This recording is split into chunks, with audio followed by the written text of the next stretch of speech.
جی آج کون سی مہان ہستی؟ آج ایک بہت بڑے بزرگ ہیں، فرید الدین کنشکر۔ تو یہ پاک پٹن شریف ایک شہر ہے سائیوال کے پاس، ادھر پنجاب میں، پاکستان میں، وہاں پہ ان کا مزار ہے۔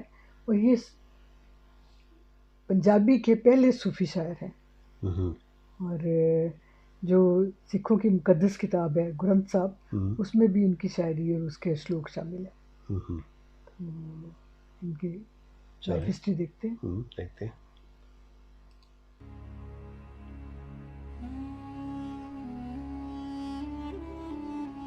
رومی درویشی ڈانس، رقص درویش کہتے ہیں۔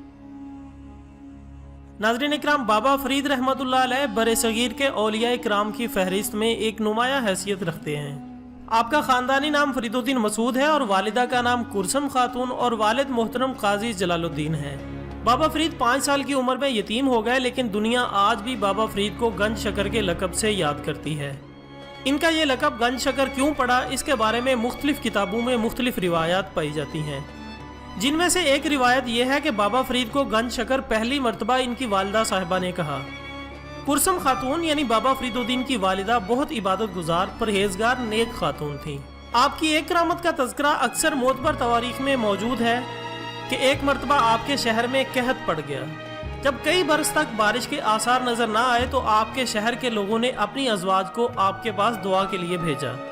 آپ کی والدہ نے خواتین کے اصرار پر اپنے صحن کی جھاڑو نکالی اور 2 رکعت نفل ادا کرنے کے بعد یوں دعا فرمائی: اے میرے پروردگار، جھاڑو سے صفائی کرنا میرے اختیار میں تھا، سو میں نے تمام کچرے کو سمیٹ دیا۔ اب پانی کے چھڑکاؤ کے لیے بارش کی ضرورت ہے، جو کہ میرے اختیار میں نہیں ہے۔ کہتے ہیں کہ حضرت کرسم خاتون کے ہاتھ ابھی بلند تھے کہ ایسی زوردار بارش ہوئی کہ تمام شہر جل تھل ہو گیا۔ کرسم خاتون نے پہلی بار بابا فرید رحمۃ اللہ علیہ کو نماز پڑھنے کی تلقین کی تو اپنے جگر پارے کو کچھ اس طرح سے سمجھایا: جب چھوٹے بچے اللہ تعالیٰ کی نماز ادا کرتے ہیں تو اللہ تعالیٰ انہیں شکر کا انعام دیتے ہیں، اور جب بڑے ہو جاتے ہیں تو دوسرے بڑے اور مزید انعامات دیے جاتے ہیں۔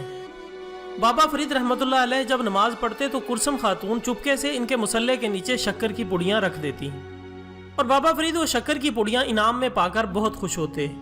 یہ سلسلہ کافی عرصہ تک چلتا رہا، یہاں تک کہ ایک مرتبہ ایسا ہوا کہ کرسم خاتون شکر کی پڑیاں رکھنا بھول گئیں۔ تو اگلے دن حیرانی سے پوچھا کہ اے فرید الدین، کیا آپ کو کل شکر کی پڑیاں مل گئی تھیں؟ تو بابا فرید نے ہاں میں جواب دیا۔ تو اس پر کرسم خاتون نے اللہ عز و جل کا شکر ادا کیا کہ ان کی لاج رہ گئی، اور اس بات پر خوشی بھی ہوئی کہ اللہ عز و جل کی طرف سے یہ انعام دیا گیا ہے۔ تب انہوں نے بابا فرید رحمۃ اللہ علیہ سے کہا کہ اے فرید الدین، آپ تو واقعی گنج شکر ہیں۔ روایات میں بیان ہوتا ہے کہ بابا فرید رحمۃ اللہ علیہ کے مرشد کامل حضرت قطب الدین بختیار کاکی نے 3 دن کے لیے طے کا روزہ رکھنے کا حکم دیا۔ ناظرین اکرام، اس روزے کی خصوصیت یہ ہے کہ یہ تیسرے دن مغرب کے وقت افطار کیا جاتا ہے۔ اس روزے کو چلہ بھی کہا جاتا ہے، اس لیے گوشہ نشینی اور تنہائی اختیار کی جاتی ہے۔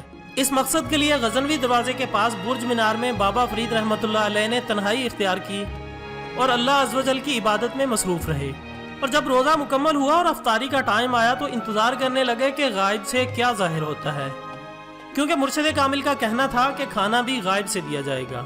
اسی دوران وہاں پر ایک شخص کو پتا چلا کہ ایک نوجوان درویش یہاں برج میں چلہ کاٹ رہا ہے، تو اس شخص نے سوچا کہ اس درویش کی خدمت کر کے دعائیں سمیٹ لوں۔ تو وہ کھانا وغیرہ لے کر بابا فرید الدین رحمۃ اللہ علیہ کی خدمت میں حاضر ہوا، تو آپ نے اللہ عز و جل کی طرف سے انعام سمجھ کر یہ کھانا تناول کر لیا۔ تو وہ شخص خوشی سے واپس چلا گیا۔ اس کے تھوڑی ہی دیر بعد بابا فرید الدین رحمۃ اللہ علیہ کے شکم میں درد اٹھا اور قے آ گئی، اور کھانے کا ایک ذرہ بھی پیٹ میں نہ بچا۔ تو آپ نے پانی پی کر گزارا کیا اور پھر دوبارہ عبادت میں مصروف ہو گئے۔ صبح مرشد کامل کی خدمت میں حاضر ہوئے اور رات کا سارا واقعہ گوش گزار کر دیا۔ انہوں نے بتایا وہ آدمی جو کھانا لایا تھا وہ شراب اور بدکاری کا عادی ہے، تو اس کا لایا ہوا کھانا بھی بابا فرید الدین رحمۃ اللہ علیہ کے لیے کھانا مناسب نہ تھا، اس لیے وہ ہضم نہ ہوا اور آپ کو قے آ گئی۔